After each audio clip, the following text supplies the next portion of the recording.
Assalamualaikum warahmatullahi wabarakatuh. Kami dari kelompok 3. Di sini kami mempresentasikan hasil dari kerja kelompok kami, yaitu tentang proyek penyaluran bantuan ke Pulau Sumatera.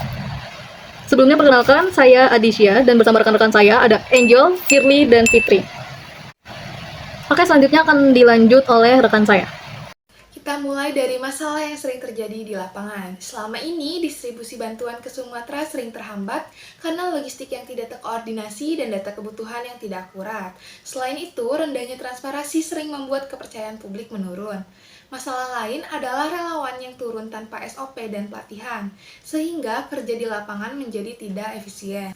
Tujuan dari proyek ini sudah sangat jelas, kita ingin membangun alur kerja yang disiplin, terukur, dan teratur.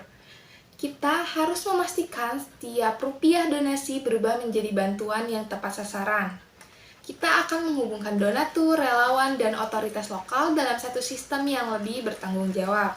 Ada beberapa target utama yang harus kita capai. Yang pertama, bantuan sampai ke titik prioritas dengan tingkat keberhasilan minimal 95%.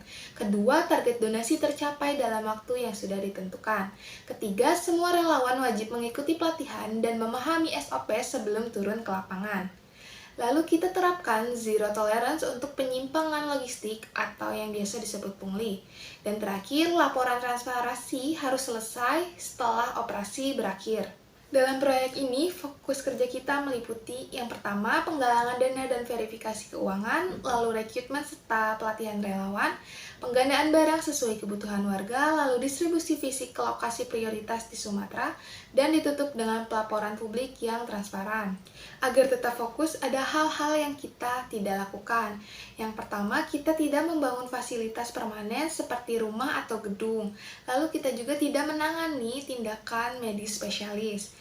Kita juga tidak melakukan intervensi terhadap kebijakan pemerintah daerah dan kita juga tidak mendistribusikan bantuan di luar wilayah yang sudah ditentukan. Di sini sudah terdapat fase-fase, yaitu ada fase brainstorming, perencanaan kampanye, penggalangan dana awal, rekrutmen, pelatihan, relawan lapangan, penyusunan daftar belanja, dan pengadaan ujian, dan sebagainya. Lalu di sini untuk progres sudah 98%, perancangan kampanye penggalangan dana awal sudah 50%. Saat ini kami sudah melakukan penggalangan dana, tetapi untuk target belum mencapainya. Lalu untuk penyusunan daftar belanja, kita sudah buat penyusunannya.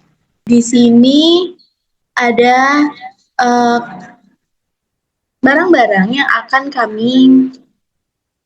kami distribusikan kepada Pulau Sumatera.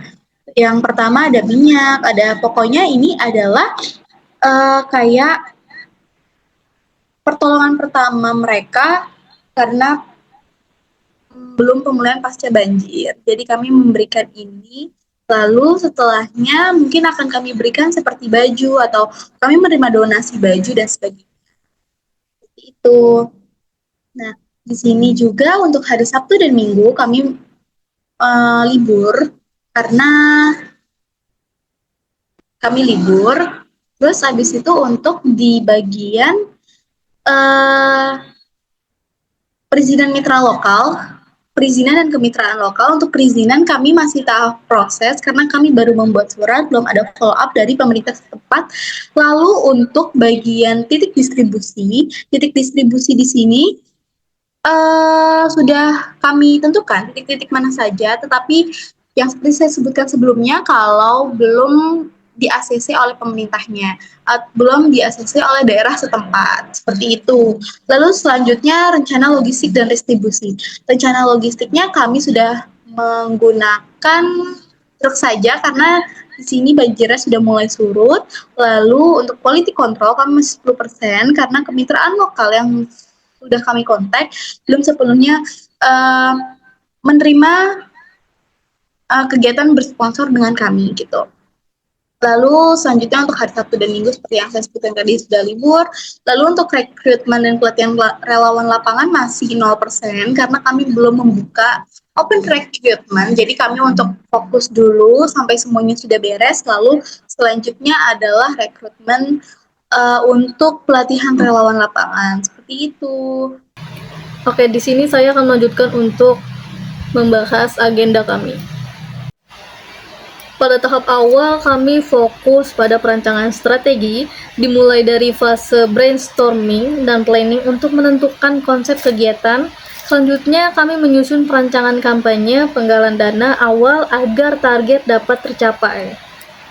Tahap ini juga sudah mencangkup perizinan serta kemitraan lokal untuk memastikan kegiatan berjalan sesuai dengan aturan dan mendapatkan dukungan dari pihak terkait. Next, setelah perencanaan matang, kami masuk ke tahap penguatan tim dan sumber daya. Kegiatan ini meliputi rekrutmen serta pelatihan relawan lapangan agar siap terjun langsung. Selain itu, kami menyusun daftar belanja dan melakukan pengadaan kebutuhan yang bersifat urgent untuk mendukung kelancaran operasional.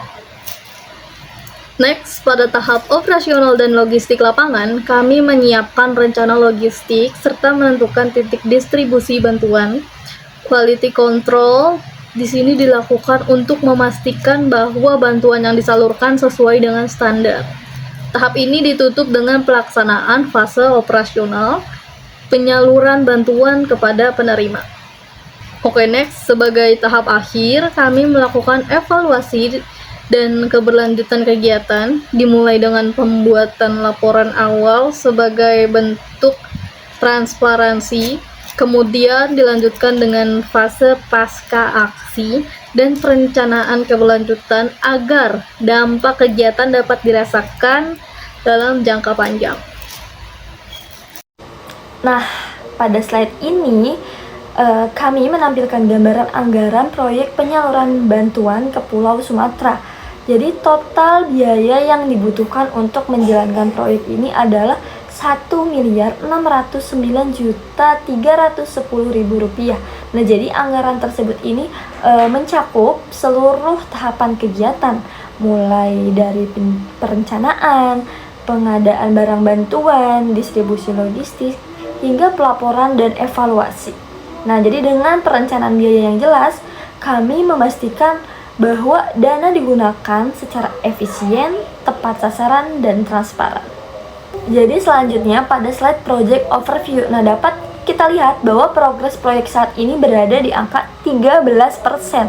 Nah, jadi persentase ini menunjukkan bahwa proyek ini masih berada pada tahap awal yang berfokus pada perencanaan, penyusunan strategi, serta persiapan sumber daya. Nah, jadi progres ini masih sesuai dengan timeline proyek yang telah ditetapkan. Nah, pada slide work overview ditampilkan gambaran beban kerja pada proyek. Jadi pekerjaan yang sudah diselesaikan saat ini baru mencapai 4% dengan jam kerja aktual sebesar 219,04 jam kerja. Sementara itu sisa pekerjaan yang masih harus diselesaikan adalah sekitar 5.452,96 jam kerja. Nah, hal ini menunjukkan bahwa sebagian besar pekerjaan masih akan dilakukan pada tahap operasional selanjutnya. Dan data ini membantu tim dalam mengatur pembagian tugas agar proyek tetap berjalan sesuai rencana. Nah, jadi dengan pengelolaan biaya, progres proyek, dan beban kerja yang terukur, kami optimis proyek ini dapat berjalan secara efektif dan tepat sasaran.